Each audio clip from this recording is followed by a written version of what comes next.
Hey guys, we're here with this next week's episode. And if you were around for last week's episode, you heard Brent and Reed spend some time reflecting on just the passing of and the life of Josh Bossé. We're still in this kind of defined period of mourning and grief and trying to use that time intentionally to think and to reflect and to not just we're going to get back to business as usual, but we don't want to get back to business as usual. And so we're taking a moment before some of these episodes to just kind of bridge one space to another. And so I'm here with Elle today. Hello. You've already had an opportunity. On the Texting Us and your podcast, you've released a couple episodes now that I just thought were really, really great reflections and honoring. You got Reed together this last week. You had some of your thoughts the week before that. So you've already said some really beautiful and amazing things, but where are you at today? We're now a few weeks in. How are you doing? What are the thoughts that either are new or have risen, won't leave you alone? What are some of just anywhere you want to go with that as you sit in this space? I think how I'm doing right now is still just being aware of how painful it is to be remote from other people who love Josh and knew Josh. And I know our listeners out there, maybe they have BEMA discussion groups that they get to talk about what happened with them. And I hope that that's the case. But maybe that's not the case. Maybe you don't know anybody else who knew Josh. And so there's some affinity there. There's lots of joys about being remote, amazing things about being remote. I can have this job and also have 3 kids because I'm remote. But so there is an invitation or a challenge to figure out what it looks like to mourn Josh kind of in that remote space on one's own. And creating things, I've discovered, is one of the ways to do that. So that's why I've been over on Texting Us, plugging away, making things. It's something that has been working for me, of processing through and carving out space. Just like we carve out space for God, can we carve out space for grief and honoring who Josh was and what death means on this side of eternity. And then, like, if I could wrap up Josh's legacy, which is just off the top of my head, so I'm sure it's not going to do it. But when I think about Josh's legacy, the 3 things that come to mind about, man, what was he really passionate about? Justice, I know, is something that you're going to talk about in a second, Marty. But Shabbat, certainly you can't say Josh's name without thinking about Shabbat. Wrestling is another one.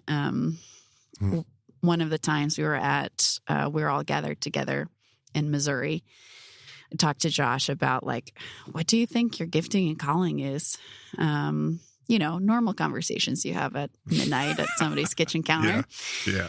And he talked about how he felt like going deep was his calling. Like, he talked about a well with living water in it, and other people can sometimes they'll get a little bit in there and then they want to come right back out and then a little bit in. And he just loves to plumb those depths. And he was so gifted at doing that and so comfortable in that space. So wrestling is one for sure. And then the last would be celebration. He embodied the party. Reed on Texting Us said he was like the Tom Bombadil of the podcast. Yes. So finding ways for me to be like, okay, how did Josh carve out Shabbat? What did he do? Can I do anything that reminds me of Josh that honors him in this particular season? What does wrestling for me look like to honor Josh? What does celebrating look like to honor Josh? So that's what I've been doing. And maybe that's helpful to other people out there on their own too, who went to do something and aren't sure what that could look like. Yeah.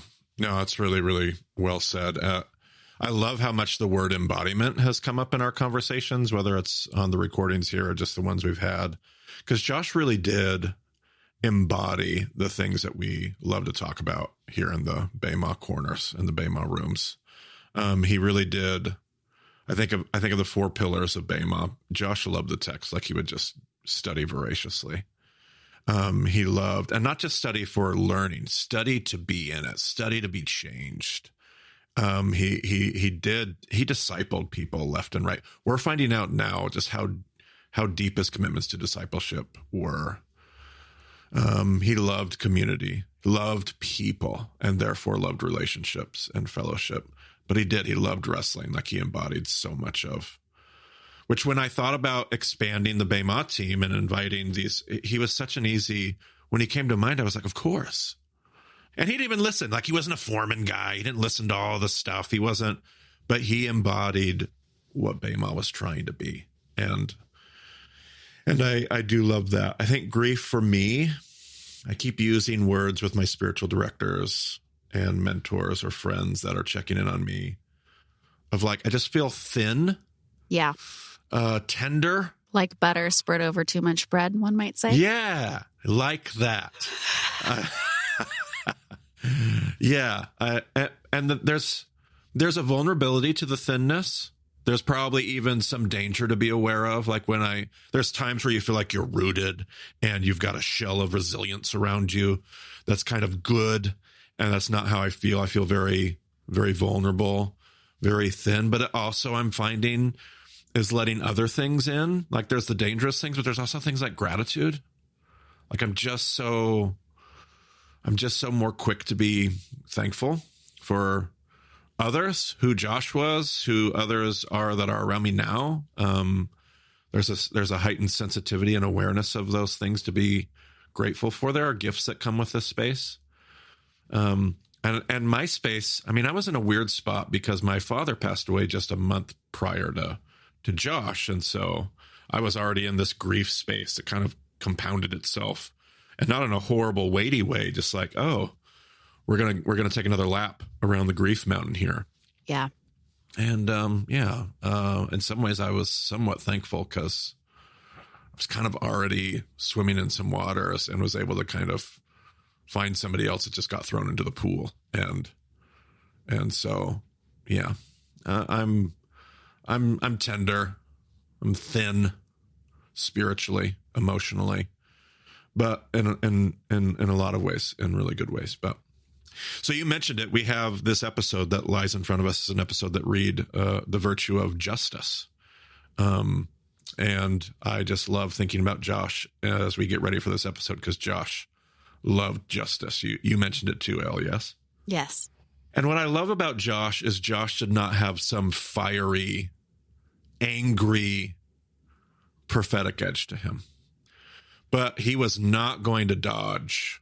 Like Josh was going to confront you not in a cutting way. Josh was going to confront you he was going to just show up and go with you. Right. He was not going to speak at you. He was going to join you and then say, we got to walk together. Sometimes literally, like Josh and I used to actually walk often when he moved here to Cincinnati, and we would have great conversations. And Josh had hard conversations often because of his passion for justice. One of the last conversations I had with Josh, it was of any length or substance, was a phone call that he made to me because he said, you said something during a meeting, and it was in the context of Israel and Israel trips. Yeah. And he said, I need to talk to you about whether or not, did you mean this about Palestinians or this about Gaza? And it was he was not going to, I just loved, and I'm just stumbling with my words here because Josh was so good at it. He was so good at doing justice in a way that always made us all better when we were done. Never beat up. I never felt beat up. But I also knew that Josh was like, justice. Who needs to experience God's justice? So unusual to have that searing wisdom and insight to be able to say, I know what system of power that came from. Yep. And yet to still greet it with a smile and that sense of home, like, hey, you're safe with me. You're at home with me. And also we're going to talk about how whatever is wild, we're going to name that and not be afraid of it in any way. Yep, absolutely. So a great setup for today's episode, because Josh loved the virtue of justice. And obviously this was recorded long before any of Josh's final chapter or his passing. But I listened to a large portion of this episode, and I just thought, man, this was the heart of Josh. So as we listen to it, may we think of him and appreciate much of what he taught us about what it would mean to pursue this virtue. Amen.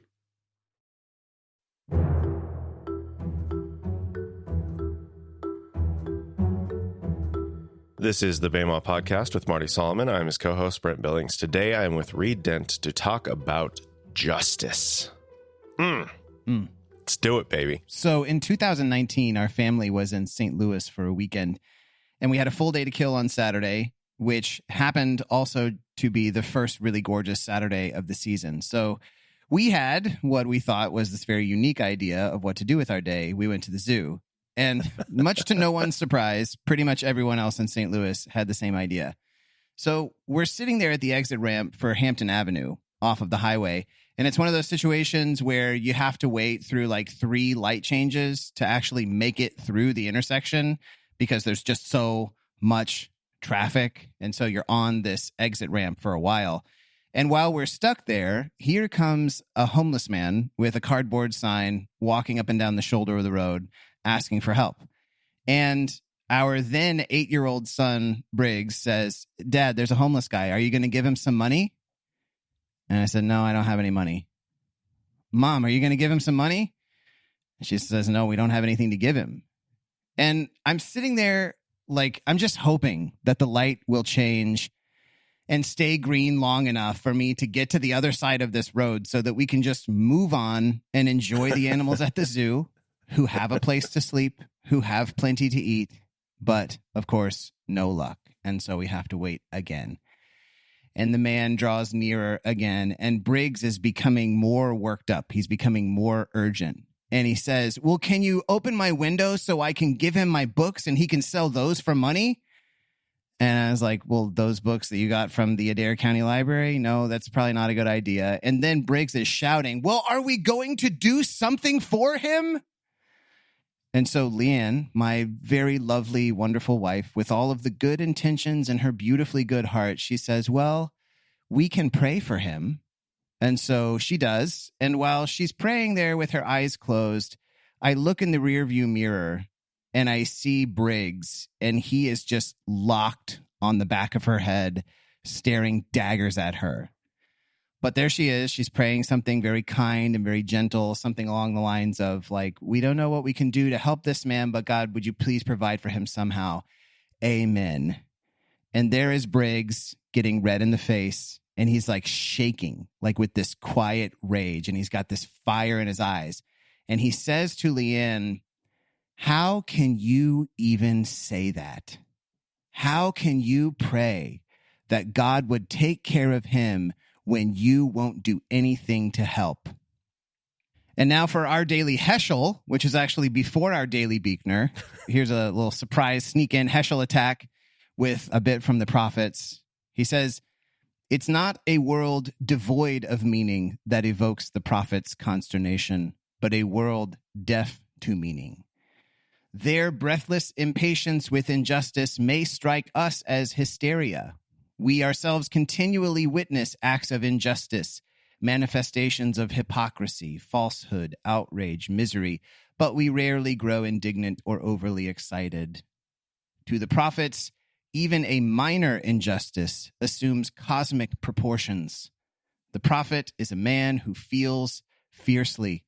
God has thrust a burden upon his soul, and he is bowed and stunned at man's fierce greed. God is raging in the prophet's words, in Briggs's words."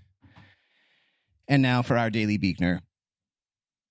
Compassion is the sometimes fatal capacity for feeling what it's like to live inside somebody else's skin. It is the knowledge that there can never really be any peace and joy for me until there is peace and joy finally for you too. I love that story. Yeah, that was from a sermon I did on the Good Samaritan, which has been linked on this podcast before. That was from like 2019. But I thought it would be good to dig it out because it feels pretty spot on the nose for my 8-year-old, like clearly living in the virtue of justice and being totally aggravated and frustrated when that impulse is being thwarted, even by his own parents there. Yeah. Yeah, here we are. We're talking about the virtue of justice today, Brent, which is not the King's English, and we still use this word all the time. Well, as I was maybe hinting at in my intro, we have a particular idea of what justice means, and we get very excited about it. All right. Well, when you say we, who do you mean? Just our culture in general. Okay, yeah. I assume there's a culture section of this podcast that I should probably save it for. I mean, the whole thing is swimming in culture. Actually, today, Brent, is tons of text because as we're going to see, this idea is literally everywhere. It's like all over the place. Mm-hmm. But before we get to that, yeah, I mean, we could start with a culture conversation of sorts. Like, what are some things that come to mind when we think of justice, or what are those ideas that you're referring to? What are some things that come to mind? Like Gladiator, the movie. Okay, say more. We want the guy who's doing all these things, and we know all the things that he's doing bad. We just want him to get what he deserves. Okay, so it's like a holy kind of vengeance. Mm-hmm. I mean, I think about like the vigilante superheroes. Yep. Who are out there kind of like going against a corrupt system, and typically what that means is like bringing bad guys to justice. I just said it. What does that mean, right? They catch them and they're going to get what's coming to them, right? Yep. So like justice is the virtue of being Batman or being Daredevil or something like that. Yeah. And just like, I mean, like I walk around downtown Moscow most nights and I see all kinds of stuff. And some nights the place is just swarming with cops. They're everywhere. They're doing everything. And then some nights there's nobody in sight. And then you see this guy, and it's like 25 miles per hour through downtown Moscow. You see this guy going like 60 miles an hour down the street. It's like, where's the justice for this? Truly. That's real. That sense of justice is real. Yeah. That there is something that is being done that is like unfair or that is injurious to other people. And that example, maybe not so injurious, but well, potentially though. Potentially. But I think of other things like, and this has happened to me too. I don't know why people do this. I assume this is not just a University of Idaho thing. I assume this is other places, but like people will just drive by people walking and like three big guys will just like lean out the window and just like scream at people. Oh, yeah. Just to like startle you or scare you or whatever. Yeah. I wish in those moments I had a huge rock in my hand and I could just throw it and break their car window, you know? Yeah, that would be just. But that's not probably what we're talking about. Well, I mean, yeah, no, it's not going to be what we talk about. But I do want to acknowledge that there is such a thing as that kind of justice. That's just maybe not exactly what the Bible often has in mind when it speaks of justice. Yep. For me, I was at my son's district semifinal game last night, soccer, and we lost heartbreaker 3-2. But like, there are certain things that, and everybody can relate to this who watches sports, right? The other team just keeps getting away with something. And where there's like a foul or some kind of rule breaking going on, and when it's not being properly officiated by the referees or whoever, then you have that, like, he can't keep getting, it's that meme, the Jesse meme from Breaking Bad, you know, he can't keep getting away with this. There is something in us that cries out for the scales to be balanced, right? Yeah. For a kind of a judgment. And I think when we usually think, in terms of theology of God being just, this is usually what we have in mind, that he is going to someday balance the cosmic scales and people will get what is owed to them. And then, of course, Jesus comes in and like kind of wipes that away, what is owed to you. And I'm not here to like pass judgment on any of that.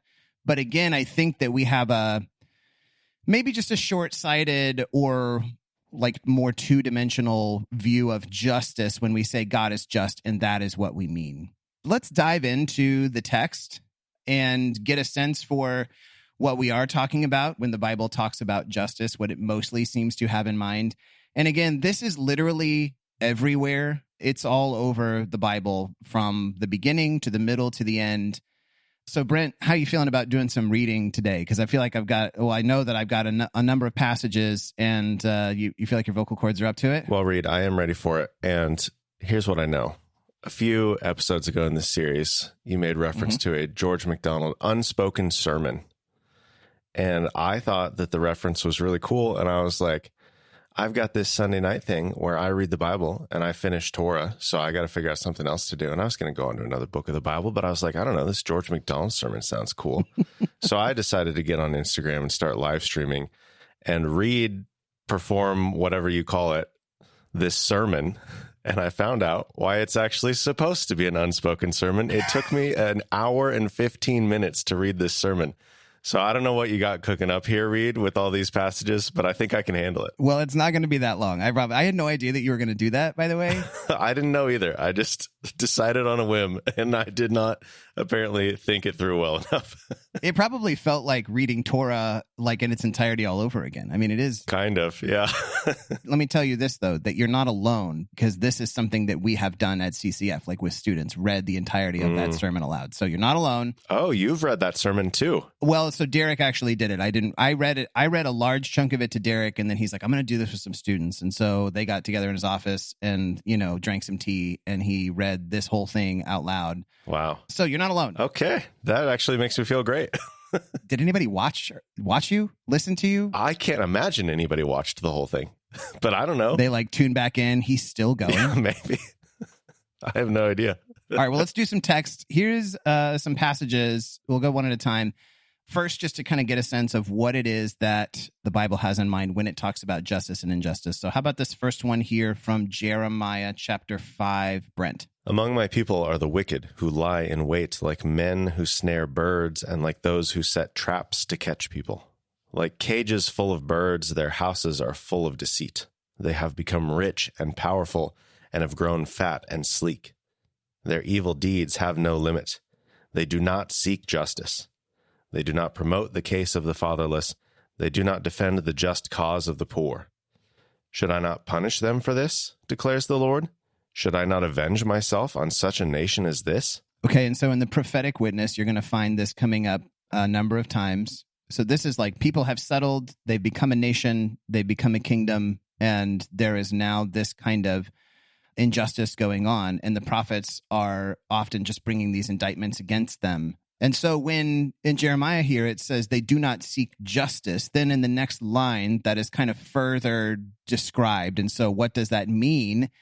They do not promote the case of the fatherless. So to promote the case of the fatherless is a kind of justice. And it says they do not defend the just cause of the poor. So to promote the case of the fatherless and to defend the cause of the poor is what Jeremiah has, at least in mind, in part, when it comes to what justice is. And so notice here, and we'll come back to this, but just put in this for a second, that this injustice is not like there's necessarily a crime that's being committed, but rather there are the fatherless and the poor who are not being advocated for. They're not being stood up for. And that is a kind of injustice. Okay, so let's go into then Amos chapter 5. There are those who turn justice into bitterness and cast righteousness to the ground. There are those who hate the one who upholds justice in court and detest the one who tells the truth. You levy a straw tax on the poor and impose a tax on their grain. There are those who oppress the innocent and take bribes and deprive the poor of justice in the courts. Okay, so there's a little bit of a picture of what that justice looks like with levying these taxes on the poor. And that tax may not necessarily be strictly illegal, but it is making, it's just imagine like making tough times tougher for those who are already poor and just trying to extract from them what you can get. And then actually in Amos 8, Amos goes on to describe it even more. And this is a more famous passage, but I want to put it in here to try to connect again. So the word justice is not used in this passage, but it's this same idea being sort of evoked or brought into more and more detail. So let's hear Amos 8, Brent. Hear this, you who trample the needy and do away with the poor of the land, saying, when will the new moon be over, that we may sell again, and the Sabbath be ended, that we may market wheat? Skimping on the measure, boosting the price, and cheating with dishonest scales, buying the poor with silver, and the needy for a pair of sandals, selling even the sweepings with the wheat. The Lord has sworn by himself, the pride of Jacob, I will never forget anything they have done. What do you hear in there, Brent? How do you hear that? I'm just thinking about those specific images of selling even the sweepings with the wheat. you're selling me the dust from your product. Like, that's just, it's so petty. Yeah. Okay. Go ahead. What does it tell you about the mindset or the heart of the person who's doing this? It's disgustingly greedy. Yeah. Trying to maximize a profit, right? Like I was thinking on the Amos 5 passage, the straw tax on the poor, the impose a tax on their grain. Like, this is a subsistence society. Everyone is barely making it. They are just gathering enough to survive. And then you're taxing them on that. It's cruel. Yeah. So the idea, and again, like, I mean, we live in a system built on capitalism that would say that, you know, it's probably your fair right to get the profit you can get, you know, and that's not necessarily illegal. Now, there are definitely exploitative, illegal ways of, like, you know, doing the system. But my question to consider here is, like, is the sense of justice here that is being offended, is it necessarily a matter of legality? Or is it possible for the injustice to go deeper than that, that has to do specifically with these people who are designated as poor, who are designated as needy, who are designated as fatherless? Let's go one more here before we talk for a second. And this is from Zechariah chapter 7. And the word of the Lord came again to Zechariah. This is what the Lord Almighty said. Administer true justice. Show mercy and compassion to one another. Do not oppress the widow or the fatherless, the foreigner or the poor. Do not plot evil against each other. Isn't that interesting that to administer true justice is to show mercy? I think there are some theological schools that always want to pit these two things, these two, you know, call them characteristics of God, sort of against each other, right? Right. That God is just, but God is also merciful. And yet Zechariah here is holding them exactly together and overlapping them and saying to administer true justice is to show mercy and compassion to one another. And then specifically, it is not to oppress the widow, the fatherless, the foreigner, or the poor.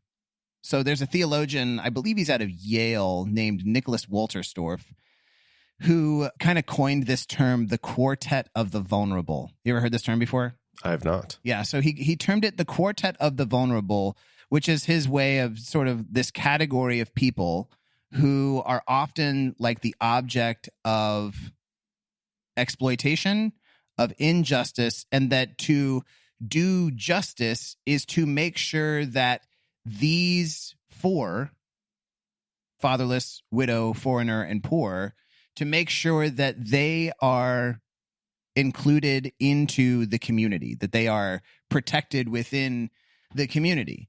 And so, again, we're going to get to this, but like justice isn't just about whether laws are being followed or not. Like injustice isn't just defined in like this purely negative sense of you did something wrong, but it can also be defined in this sense of there is something that is lacking that needs some kind of positive action to be filled in, to be taken care of. Is that tracking? Yeah, I think of like the law about leaving the corners of your field uncut. It doesn't define what a corner is. Mm-hmm. And I think most of this is like you are pushing your field to the bleeding edge of the definition of a corner. Like, sure, that is technically a corner that you have left, but you have no compassion, you have no mercy for this quartet. Which then would be called, I think, injustice. Yes. To not leave that corner untouched is a kind of injustice. So let's do a little, maybe we'll get to this Heschel quote here in a minute, but let's just do a little bit of compare and contrast then. So we have these two senses of justice that we're talking about. One is what we'll call like legal justice. And the other is what we will call, for lack of a better term, social justice. And if you're somebody who hears that term and you're like getting upset at me even saying it, just listen to, just try to hear me out. Try to hear what we're talking about. This is not about some kind of like ideology or political whatever. This is just about trying to discern what is the Bible talking about and what are we being asked to think about when we think about justice. Mm-hmm. So there's the one side, right, where we got legal justice And this is mostly like a kind of punitive justice. I mean, think about like our criminal justice system, Brent. Like, what is the way that we deal with criminal doing? Like, how do we render justice typically? If you mean by punishments, then I'm thinking jail time, maybe fines or community service, Right. Some kind of parole situation. The way that is laid out is through a court system. Yep. Sometimes it's just a judge. Sometimes there's a jury of your peers. Yeah. So, well, that's an interesting observation because I think that it's oftentimes not something that involves most of us, right? Yeah. Like it's for the lawyers, it's for the police officers, it's for the judges. And this kind of legal system, while we benefit from it for sure, that it's not something that really necessarily implicates us very frequently for most of us. It's based on a sort of retributive principle that is like, okay, well, if you steal something of value, then in order to sort of recoup the loss of that value, you have to, I mean, maybe you have to at least pay it back, or then you maybe have to do some jail time or some community service. And this is our conception of like what it means to then justice has been served when, again, this is like the scales have been balanced. We're balancing the scales. This legal justice is also, I notice it is reactive. So you are reacting to something that has already happened, to a wrong that has been done. And the object of this legal justice, this sense of legal justice, is, I would think, those who break the law, criminals. That is who it focuses on. This other way of talking about justice that we're seeing through Zechariah and through Amos and through Jeremiah is a different kind. And I think it has to do, or it's called social justice, or we can call it that, because this very much has to do with the way that a society is constituted and kind of like who is currently benefiting and safe and in, and then who is not, who is being excluded from that. And maybe they're being excluded intentionally or maybe unintentionally, but either way, they're on the out. And so the object of this kind of justice, that is the prophetic justice, are people not who are criminals, but people who are vulnerable, people who are easy to exploit, people who maybe there's a sensibility that's like nobody's really going to care anyway because like they're not producers or creators in the society. They're just, they're better left out there. Actually, this is where I want to bring in the Heschel quote, because he's got this long bit in his book, The Prophets, at the very beginning, when he's talking about how peculiar it is that the prophets get so worked up over this kind of injustice. And that like, presumably, shouldn't they be way more mad about like murders or something like that? Or about, the unfair officiating at the soccer match, etc. But he says they're actually getting worked up. And he writes this. He says, "The world is a proud place full of beauty, but the prophets are scandalized and rave as if the whole world were a slum. They make much ado about paltry things, lavishing excessive language upon trifling subjects. What if somewhere in ancient Palestine, poor people have not been treated properly by the rich? Why such intense indignation? The things that horrified the prophets are even now daily occurrences all over the world. Indeed, the sort of crimes and even the amount of delinquency that fill the prophets of Israel with dismay do not go beyond that which we regard as normal, as typical ingredients of social dynamics. To us, a single act of injustice, cheating in business, exploitation of the poor, is slight. To the prophets, a disaster. To us, injustice is injurious to the welfare of the people. To the prophets, it is a death blow to existence. To us, an episode. To them, a catastrophe, a threat to the world." So I think it's worth pointing out that the objects of scorn, or the reasons for dismay in the prophet's mind, are things that Heschel is, I think, rightly saying to us. It's just sort of like, so what? Who cares? Like, that's just part of doing business. That's just social dynamics. That's just normal stuff. That if there is a fatherless person who is left unprotected, or if there is a poor person who is left in need, that's just kind of how things go. And I think there's maybe even some of this sensibility, honestly, in that story with Briggs behind my, like, I just want to get through the light, and I want to be done with this situation and move on with my day and see the giraffes. because it's like it shows deep down it's really not that important to me. And yet Briggs has tapped into something there that is there is a catastrophic threat to the world here, in that this person is being ignored, that this person who is down is being left on the outs. So that when we use the word restorative for justice as opposed to retributive, this is what is actually in mind, that these people who are on the out and who are exploited or oppressed or just vulnerable, that they would be restored to a proper place within the community and elevated to that place where they can be included and protected and enjoy all of the same kind of stability that the rest of us enjoy. I got a question for you, Brent, and I don't have a right answer for this in my mind. I'm just curious. When you think about this sense of legal justice and you think about this sense of prophetic justice, what do you think are maybe some things that kind of fuel the desire for each of these kinds of justice in us? Does that question make sense? Yeah. I think in the retributive form of justice that we all kind of long for, I think it's just so easy to see something happen and realize that nobody in a position of authority, seemingly, has seen what has happened, and then somebody's getting away with something that they shouldn't. And that feels gross, and we feel like something should be done about it. And this is right. I think this is a good thing in us, that there is a sense of like, things are supposed to be a certain way, and this person is maybe actively, intentionally flaunting that or skirting that, right? Or they are distorting it.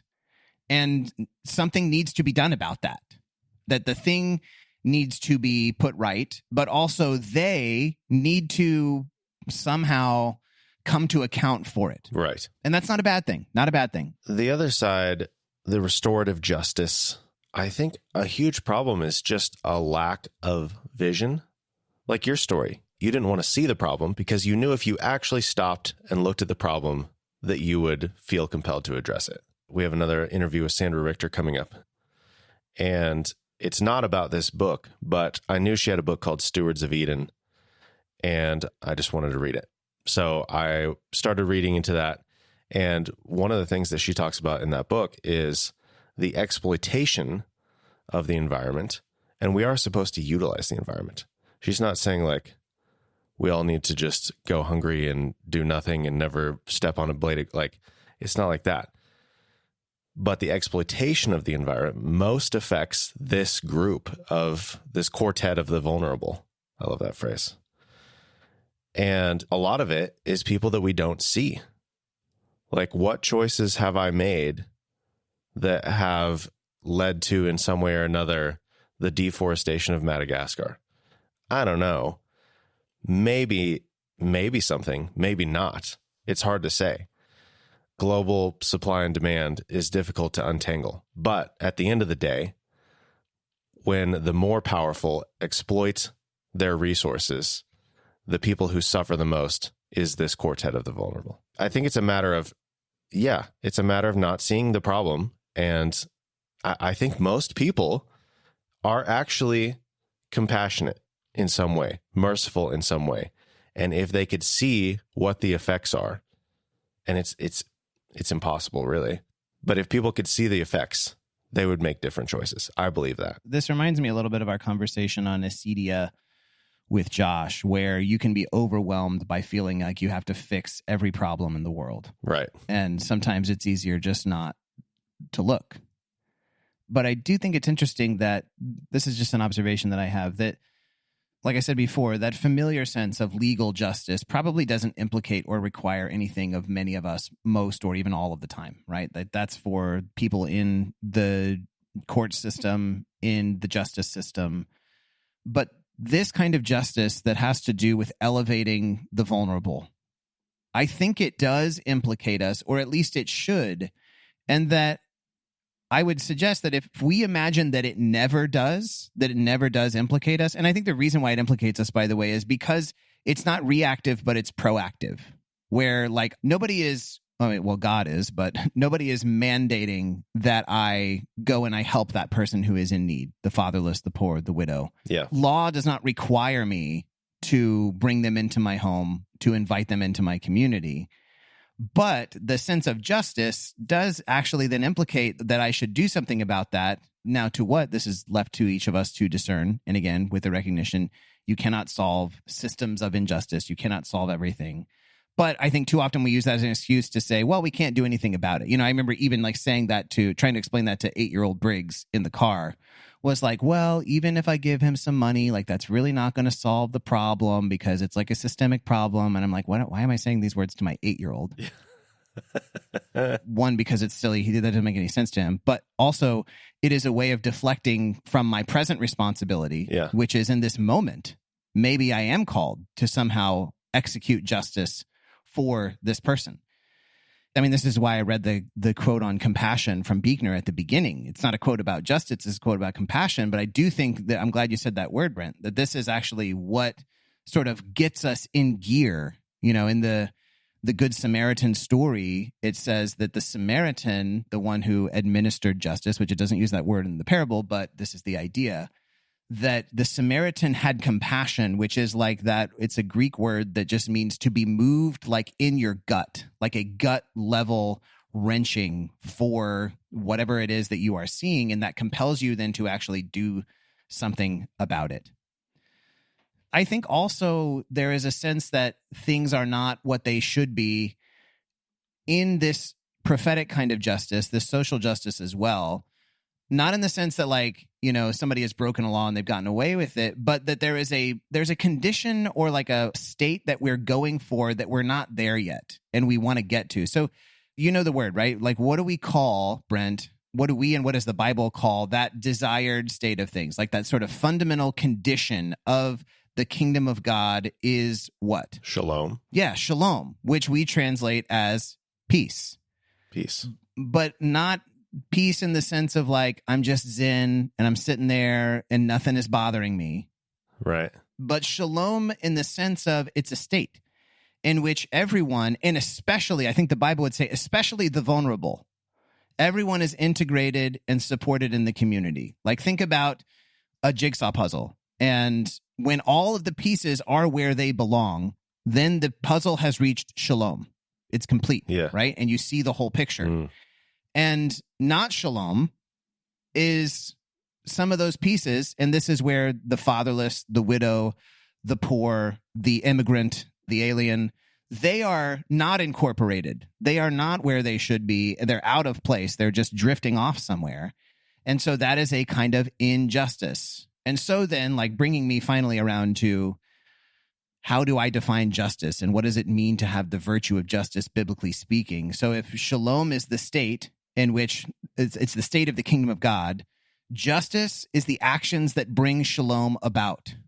And so to have the virtue of justice is to be somebody who is habitually doing the things that make for this kind of peace. Or maybe another way of saying it is like the virtue of being willing or of actually making other people's problems my problems. How can I make this person's problem mine so that I can, again, incorporate them, bring them up to a place where they are able to thrive in the same way that I am able to thrive? That is what is justice. And so I think the kind of the Bema-ism, we've talked about some of the Bema-isms for these different virtues. I would say that this is the one that is about kingdom versus empire, because the defining characteristic and the main distinction between kingdom and empire, like how do you tell them apart? You look at how the vulnerable are treated. Right. And if you see these quartet of the vulnerable being treated in a way that is just, biblically speaking, then it's kingdom. But if they are being exploited, if they are being oppressed, and I would say even if they are being ignored, this is going back to the Jeremiah passage, their case is not being promoted. Yeah. Their justice is not being defended. In that case, I would say then, okay, this looks more like empire than like kingdom. Yeah. Are the vulnerable in the center of the camp, surrounded by everyone else? Or are they shoved outside the city walls, down in the valley where you dump the trash? Again, this is everywhere. This is everywhere in the Bible. I was thinking about our conversation about the wandering in the wilderness and the gathering of manna. And some people have to gather more for the ones who cannot gather for themselves. It's all throughout. And actually, I want to go back to the text. So let's do some more text. And I want to show first that doing justice, again, this is not about some kind of ideology or political ideology. This is about what is very core, at the very core of our mission, of the people of God's mission and identity from the very beginning. And so here is, Brent, a passage from Genesis 18, after the covenant has been made with Abram, and he is now Abraham. And this is God speaking of Abraham, and he says, Abraham will surely become a great and powerful nation, and all nations on earth will be blessed through him. For I have chosen him, so that he will direct his children and his household after him, to keep the way of the Lord by doing what is right and just, so that the Lord will bring about for Abraham what he has promised. And of course, this is also post story of making the bread and the hospitality, right? Yes. God has seen that something in Abraham is already going this direction.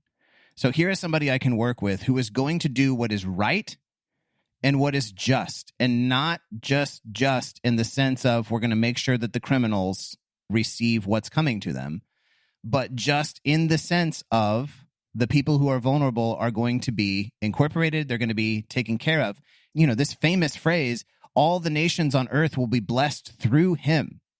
That this is the way that the world comes to flourishing and fruition, is through Abraham and this people that is going to come from him. Well, and of course, why? Because they are going to do what is just. That's Abraham. That's at the very beginning. Then in Deuteronomy, when the people are about to go into the land that has been promised them, they've been brought out of slavery in Egypt. They've been wandering around. I'm sure that people get tired of me referencing Deuteronomy chapter 8 because I'm just now realizing that I do it kind of a lot on this podcast. But this passage is huge for me because I actually think that we are the people who are, you know, in the situation that Moses is forecasting here. And I think we're running the risk of doing the very forgetting that he is warning against. But let's hear Deuteronomy chapter 8 right here, Brent. When you have eaten and are satisfied, praise the Lord your God for the good land he has given you. Be careful that you do not forget the Lord your God, failing to observe his commands, his laws, and his decrees that I am giving you this day. Otherwise, when you eat and are satisfied, when you build fine houses and settle down, and when your herds and flocks grow large, and your silver and gold increase, and all you have is multiplied, then your heart will become proud, and you will forget the Lord your God, who brought you out of Egypt, out of the land of slavery. Notice, I think there's a deeper level here to forgetting God than just, well, we stopped having our quiet time. Yeah. Because it says, failing to observe his commands, his laws, that's actually mishpat, his mishpat, the justice. Failing to observe his justice. And of course, this makes sense because if you have everything, the warning is not like that it's necessarily bad to have silver and gold and to have your flocks grow large and your herds increase. That in itself is not the problem, but that when you're in that situation, if it becomes just about those things for your own sake, and that is not being leveraged for the sake of the vulnerable among you in any way ever, then you will have forgotten God. And this is especially disastrous and darkly ironic because God brought you out of Egypt, out of the land of slavery. This is something that is connected to your past. You were once people who were like this. And so don't become somebody who forgets people who are in that situation still. And this is difficult, I think, for us in our present situation to keep in mind because many of us in our country don't actually come from a place of like material oppression. Some of us do, not all of us do.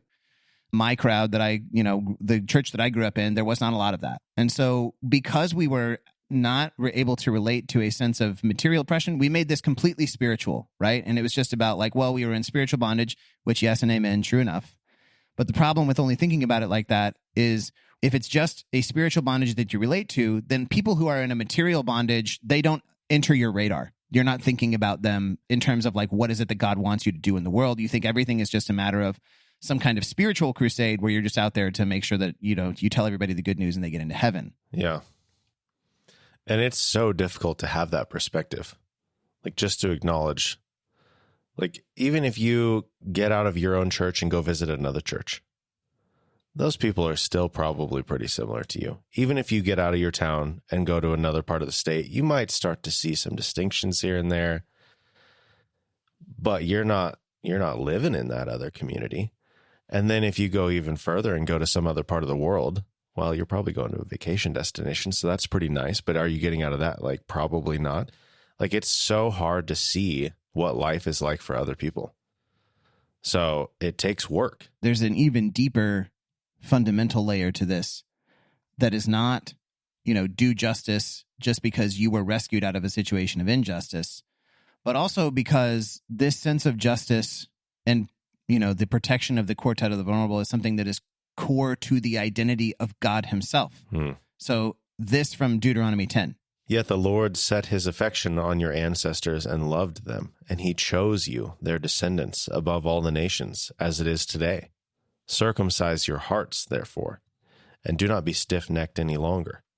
For the Lord your God is God of gods and Lord of lords, the great God, mighty and awesome, who shows no partiality and accepts no bribes. He defends the cause of the fatherless and the widow, and loves the foreigner residing among you, giving them food and clothing. And you are to love those who are foreigners, for you yourselves were foreigners in Egypt. Yeah, so there is the you were it, so you do it, but also God does it, where it says he defends the cause of the fatherless and the widow. Well, first of all, that executes justice again. He does mishpat for the fatherless and the widow. God himself does that. God is being personified here in the passage, right? God does not accept bribes like a corrupt judge, and God also executes justice for the fatherless and the widow. And so because this is something God does, you do it. And then there's another passage, it may sound like repeating, but I want to hear this one from Psalm 146, because I think it kind of even maybe a little bit more illuminates how this virtue of justice is core to the person of God. So can you give us this one from Psalm 146? Blessed are those whose help is the God of Jacob, whose hope is in the Lord their God. He is the maker of heaven and earth, the sea and everything in them. He remains faithful forever. He upholds the cause of the oppressed and gives food to the hungry. The Lord sets prisoners free. The Lord gives sight to the blind. The Lord lifts up those who are bowed down. The Lord loves the righteous. The Lord watches over the foreigner and sustains the fatherless and the widow, but he frustrates the ways of the wicked. Yeah, I'm not trying to make this like a super political thing, but when I hear that last stanza, the Lord watches over the foreigner and sustains the fatherless and the widow, but he frustrates the way of the wicked. It is hard not to hear that very, not for that to just be very palpable in this present moment that we are in. When it says that God upholds the cause of the oppressed, there again, he does justice. He does mishpat for the oppressed, gives food to the hungry. And we're so quick to acknowledge that Creator is, who would dispute that Creator is at the very core of who God is and of what God does. And that's why I love this psalm, because it begins there. This passage begins there. He is the maker of heaven and earth, the sea and everything in them. That his faithfulness to us, his hesed, is it. Well, actually, that may not be that. That's not that word. That word is probably emet, which is like his truth or his loyalty. I don't know for sure. Anyway, but these things are all like, yes, this is who God is. But do we remember that him doing justice for the oppressed, the hungry, the foreigner, the fatherless, the widow, is that something that we are as loudly, as passionately leaning into as this is who God is at his very heart? Or is it easier for us to set that aside when convenient? Maybe because, like you said, we don't want to be implicated in what would that mean we have to do? You know what I'm saying? Yeah. Again, this is literally everywhere. It is everywhere in the Bible. It's all over the place. One last point here from the text. Some would say, oh, Reed, that's just a works thing. That's like a good works thing. But really what we are about is having like a personal relationship with God. That's what we need to focus on. And then if you are somebody who feels especially called to be a person of this kind of justice, well, then that's like a call for you. But the main thing for all of us, like, let's keep the main thing, and that's like have a personal relationship with God. And to them, how about this passage here from Jeremiah 22, Brent? Woe to him who builds his palace by unrighteousness, his upper rooms by injustice, making his own people work for nothing, not paying them for their labor. He says, I will build myself a great palace with spacious upper rooms. So he makes large windows in it, panels it with cedar and decorates it in red. Does it make you a king to have more and more cedar? Did not your father have food and drink? He did what was right and just, so all went well with him. He defended the cause of the poor and the needy, and so all went well. Is that not what it means to know me, declares the Lord? I just think of all the worship songs we sing, Yeah. I just want to know you. I want to know you more. And I love the worship songs, right? But Yeah. that we think that is what it is to know God, is to just sing really fervently that we want to know God. And then we can somehow leave this other thing to the side.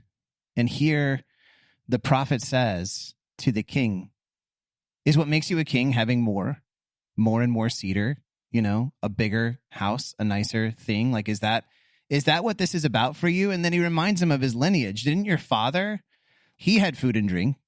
He did what was right and just. And then it says he did justice for the poor and the needy. Is that not what it means to know me? It's not an either or. It's a both and. If it's a Venn diagram, it's just two circles that are completely overlapped. The personal relationship with God, quote unquote, is to do justice for the poor and the needy, which just sounds a lot like when Jesus says, of course, whenever you did this to one of the least of these, you were doing it to me. This is how you know me. This is how you find me, is in this kind of company. And if you are never keeping this kind of company, if you don't ever let it become your business to let your path cross with someone who is vulnerable, fatherless, widow, oppressed, poor, needy, then I'm not trying to cast too much aspersion or too much judgment here. I really don't want to be judgmental. I want to be sympathetic. But it seems maybe like the least we can say here is that there is definitely something of God that we do not know when we are not people of justice. And of course, this, we got more Bible, Brent. Sorry. I mean, this is just Bible day. It's kind of funny because these other virtues, they're, like we go looking for where are some texts that kind of exemplify this? Where do we learn about this in the text? And here it is the text. It's all over. But the question is, and I think a lot of our listeners will already know this, but, we would be remiss to do an episode on justice and not talk about this. How does God feel about an abundance of religious devotion when justice is absent? How about some Amos chapter 5 here, Brent? I hate. Oh, that's how God feels. That's a pretty strong indicator. We're off with some strong vocabulary. How does God feel about an abundance of religious devotion when justice is absent? Sorry, I want to interrupt you again. Go ahead. I despise your religious festivals. Your assemblies are a stench to me. Even though you bring me burnt offerings and grain offerings, I will not accept them. Though you bring choice fellowship offerings, I will have no regard for them. Away with the noise of your songs. I will not listen to the music of your harps. But let justice roll on like a river, righteousness like a never-failing stream.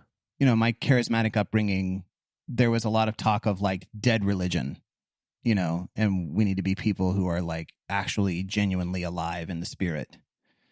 But this is not saying like stop your religious festivals, because just do it from the heart. Like you don't need the customs of man and the traditions of religion. So just do it. That's not what it's saying. The religious festivals are completely valid. They're completely good. I mean, God was the one who gave it to the people to do.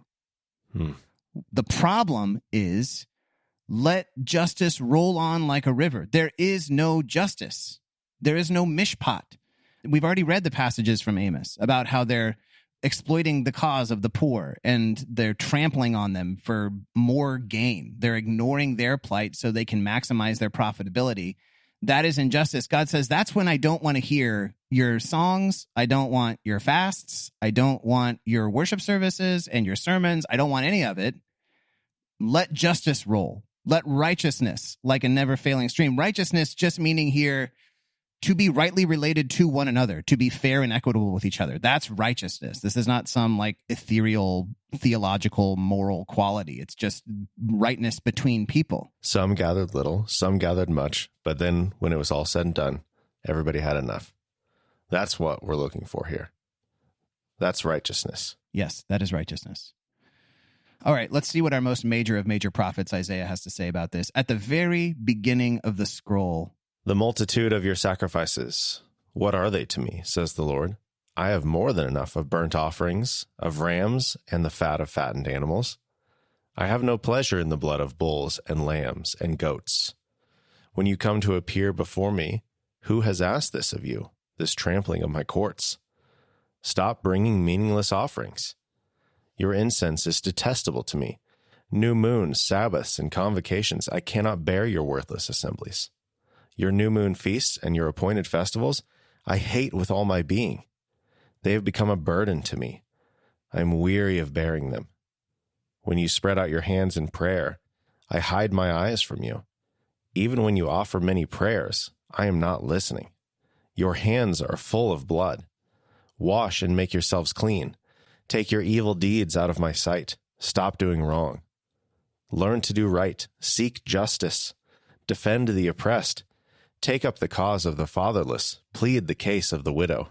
So again, this is not just God suddenly being like, you know what? I don't like your cultic system. I don't like your sacrifices and your assemblies. No. Although he's saying, I hate it with all my being. But the reason is because he says, stop bringing meaningless offerings. Well, what makes it meaningless is there is an absence of doing right, of justice, mishpat, for the oppressed. So the corrective here is not, keep going, but mean it more. Yeah, right. The corrective is defend the oppressed, take up the cause of the fatherless, plead the case of the widow. Why? Because this, as we just said before, this is core to the identity of God, and it is core to the identity of the people as ones who were already rescued out of oppression. Even like our very most famous Micah 6:8. What does the Lord require of you? We do this one kind of in a vacuum. To act justly, to love mercy, to walk humbly with your God. But let's get a little bit that comes before that. Let's start a couple verses earlier. Brent, Micah 6, starting in verse 6. With what shall I come before the Lord and bow down before the exalted God? Shall I come before him with burnt offerings, with calves a year old? Will the Lord be pleased with thousands of rams, with 10,000 rivers of olive oil? Shall I offer my firstborn for my transgression, the fruit of my body for the sin of my soul? He has shown you, O mortal, what is good. And what does the Lord require of you? To act justly, and to love mercy, and to walk humbly with your God. So even if you gave the most valuable thing that you had as an act of worship, even if you gave your firstborn, even if you gave 10,000 rivers of olive oil, which is truly preposterous to think about. Right, truly preposterous. But even if you brought every single thing, if you are not acting justly and loving mercy, which we have already seen are actually overlapped, these are not two opposing things, but to do justice is to show mercy for those who are vulnerable. If that is not present, it doesn't matter what you bring. That is what God is looking for. That is what it means to walk humbly with God. And so that is why we get that summary verse that a lot of us know in Hosea 6, for I desire mercy, not sacrifice, and acknowledgement of God rather than burnt offerings. I would say here, again, pulling from our Jeremiah passage that we just read in chapter 22, where it says, is not this to know me? I think what God is getting at, the mercy that God desires rather than sacrifice, is consistent with all these other passages that we've been reading. It is to take up the cause, to do justice. That is to acknowledge God. If you're not doing that, I don't want your burnt offerings. I don't want anything else. I don't know how much more we need. I mean, I've got more. I've got more from Jeremiah. You've got a reference to James here. Oh, yeah. Well, yeah. So what James calls pure and faultless religion is to look after the widows and the orphans in their distress. Like, that's stated pretty plainly. And I was actually thinking about a different part of James earlier when you were talking about the overwhelming nature of the problem. And it's like, well, whatever we have to give the guy in our car right now, it's not going to solve the problem, Briggs. So we don't have anything we can do for this guy. And the James passage is talking about like, oh, what are you worried about today or tomorrow? All these plans, like you have no idea what any of that stuff's going to be. Just worry about today. It ends, this is chapter 4, it ends with, if anyone then knows the good they ought to do and doesn't do it, it is sin for them. None of us can solve all of the problems. We have to do what's in front of us. And hopefully, if everyone does what's in front of them, then we solve the problem. But none of us can do it all on our own. But if we get discouraged by that, then we don't do anything. And then we've got a real problem. We're going to do the next passage too, which is a little lengthy, but it's also from Jeremiah chapter 7. A thing has happened in many of our churches that has somehow made the issue of doing justice for these vulnerable people, it has made it this weird political movement and ideology that gets lumped in with a whole bunch of other things, I don't know what. And it all becomes a reason to just kind of dismiss it and to say, well, we don't have to worry about that. That's just being woke or whatever. I don't care about any of that. I'm just saying, like, here is Micah, here is Isaiah, here is Jeremiah, here is, did I already say Isaiah? Here is Amos, here is the Psalms, here is Deuteronomy, here is Genesis, here is like so many passages, here is James, and we haven't even gotten to Jesus yet, but we will. That's another thing in the Stewards of Eden book. Like Sandra Richter opens the book and she's like, look, a lot of you are going to come to this and you're going to think this is some political issue where it's like, oh, if you're an environmentalist, then that means you're this political affiliation, you're this religious affiliation, you're this whatever. It's like, I'm not concerned about that at all. It's probably not even right, but like, that's not what I'm concerned about. Here's what the text says about it. And that's what we're trying to do here. Yeah. And we think that like we are people of justice because of our like overemphasis on the legal justice. Like we think we are people of justice because we're like, well, yeah, we're catching the bad guys and we're putting them in jail, you know? Yeah. But here's a question that I have, like a genuine question is, are there ever times when punitive justice and prophetic justice are at odds? Like what happens if a foreigner among you breaks a law? And what if they're breaking that law to take care of their family because they don't have any other options? Or what if they break the law simply by being within your borders because they are seeking a better life? And so they deserve some kind of punitive justice by the laws of the land, but biblical justice would say, no, you need to take them in and take care of them and treat them fairly among you. It seems to me like that's an important question for anybody who is hearing what we are saying and is like, oh no, but we're about, you know, we're catching the guys who are breaking the laws. That's what real justice is. I'm like, well, if there's other senses of justice, like how do you decide which one is going to get more weight? Which one is going to be the thing that drives you? And I guess all I can say is like the weight of the prophetic witness over and over and over and over again seems to be that like justice, which is mercy, which is fueled by compassion for these vulnerable people, needs to be the thing that you are about. And this is what God is about. Okay, so let's read Jeremiah 7. This is the word that came to Jeremiah from the Lord. Stand at the gate of the Lord's house and there proclaim... Wait, hold on, stop.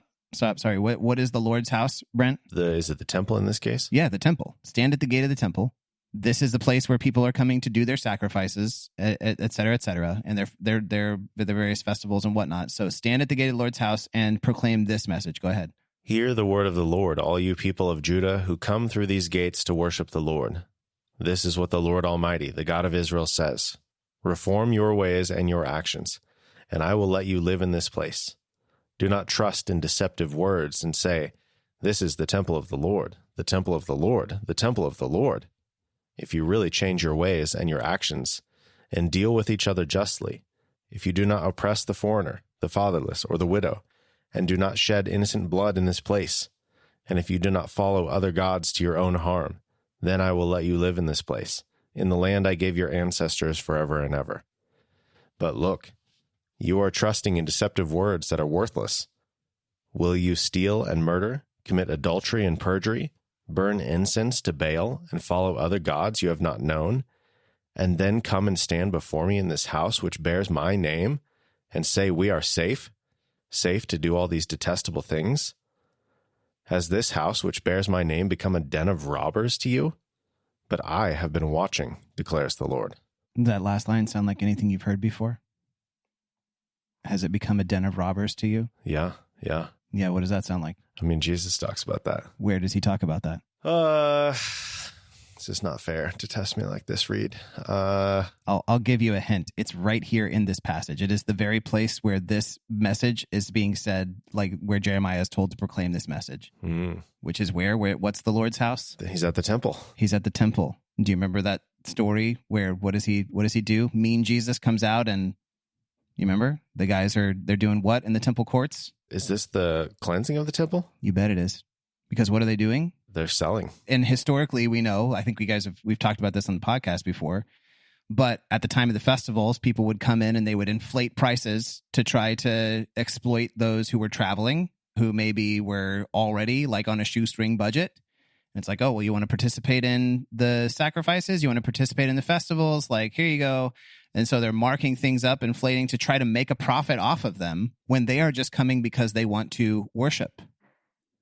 And Jesus says this has become a den. He's talking about this. And when he talks about this, he's bringing in this whole context. And he's saying, don't come. What happens, Brent? This passage is a case study in what happens when you use religion as a shield to hide behind or as a mask to hide behind, to actually ignore the very thing that God tells you to do. Because in this passage, again and again, there's two different times he said, do not trust in deceptive words and say, this is the temple of the Lord, the temple of the Lord, the temple of the Lord. As if to say, hey, we're just here in the house of God, we're worshiping. That's what this is about. As if that, like, actually, because it is happening there, as if that makes it something that God is okay with. Or are you really going to act in all these ways and come before me in this house that bears my name and say we are safe? As in, like, nothing can touch us because we're here. And God's like, you are sorely mistaken. You have let this place become a den of robbers because you are not dealing justly with each other. You're oppressing the foreigner, the fatherless, the widow. You're shedding innocent blood. And you're also, it also is a matter of piety, by the way. You're following after other gods. You're worshiping other gods. All of that is lumped in together. But the justice, the mishpat for the foreigner and the fatherless and the widow is as much a part of it as the Baal worship. Like, all of that is lumped in together with what God expects of us. And so, yes, when Jesus comes in and says those words that you have made this, it's supposed to be a house of prayer, but you've made it into a den of robbers, like, this is exactly what he is getting at. And then just 2 chapters later in Matthew, as he's like now on he's on a collision course to passion, to crucifixion. He says there in Matthew 23, this is the last one I'm going to have you read, Brent. Woe to you, teachers of the law and Pharisees, you hypocrites! You give 1/10 of your spices, mint, dill, and cumin, but you have neglected the more important matters of the law, justice, mercy, and faithfulness. You should have practiced the latter without neglecting the former. You blind guides, you strain out a gnat but swallow a camel. You've neglected the more important or the weightier matters of the law. I think what God wants from us, what it means to be the image of God, is what we've been talking about this whole time. And maybe this is really the only self-examination question that we need.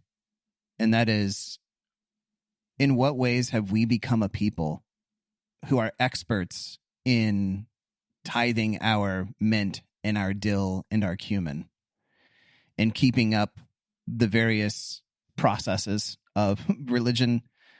In what ways have we done that to the detriment of the weightier matters, which are justice, which are, again, mishpat, and mercy and faithfulness, which I think he's actually getting at Micah 6:8 right here. Yeah. To act justly, to love mercy, and to walk humbly, or I would say that is faithfulness. And so, yeah, to what extent have we let being people who do the things that make for shalom, real shalom, for even the most vulnerable among us, in what ways have we let that fall by the wayside? And have we even tried to say, oh, we're safe. This is the temple of the Lord, the temple of the Lord. We're still giving our mint, our dill, and our cumin. And to us, I think Jesus would just say, don't let go of that part. Keep doing that. Keep doing your prayers. Keep doing your fasts. Keep doing your revivals. Keep doing your worship nights. Keep doing your Bible studies and all of that. But if you're going to be people who actually bear the image of God in all of its many varied splendor, that are people not just of wisdom and not just of faith and not just of hope, but who are also people of justice, then you have to take up the cause of these other people who are vulnerable in your midst. And I think that's really all I have. I have one question, one practical question for you. How do we get into the habit of doing this?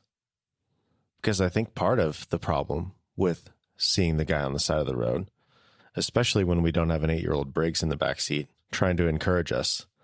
Because like the other day, I was doing a PRD, personal retreat day, which we do every month. A very privileged position to be in. Most people don't get that kind of opportunity in their work to take a day and just reflect on whatever, where I'm not having to do regular work. I'm sitting there, I'm eating a pizza, and I look over and I see this line of people standing outside this building on the other side of the parking lot. I don't even know what's over there. I'm curious what they're doing. And then the line grows longer and longer. And I look at the time and I realize, oh, that's a food bank. And those people are in line to get food. And they showed up early because they know if they get there too late, there's not going to be enough food. And I think this was maybe in September. It was unseasonably cold. It was very windy. It was a miserable day to be standing outside in a line like this. And I was like, I didn't even know this existed. What do I do? I was like, I don't have anything on me to give them. I don't have any blankets. I don't have any food. I don't have any cash. And so it's not a regular practice for me. So how would you encourage people to develop a practice of doing this? Because the more you do it, the easier it's going to get to actually live this out. Yeah, I would say that there are likely places in your community that their mission, their purpose is they exist to serve one of these quartet of the vulnerable. And that just going there and saying, how can I help? Like, that's what we did. I mean, we got a nursing home that is right around the corner from our house. And there are many widows there. There are many people who are vulnerable and alone and largely ignored. And so we just went and talked to Ruth Ann, the activities director, and said, what can we do? How can we help? And she said, you can come at this time, come each week, and just sitting with these people and talking to them is doing plenty. And so when the boys were young, I'm not saying this to say, look how great the Dents are. You opened the episode with a story of how... Well, Briggs is great. Yeah. Briggs is great, yeah. No, we're scumbags. I mean, Leanne and I, come on. You heard, yeah, you're right. You heard the story. So now that I've said that, I can say this. Yeah.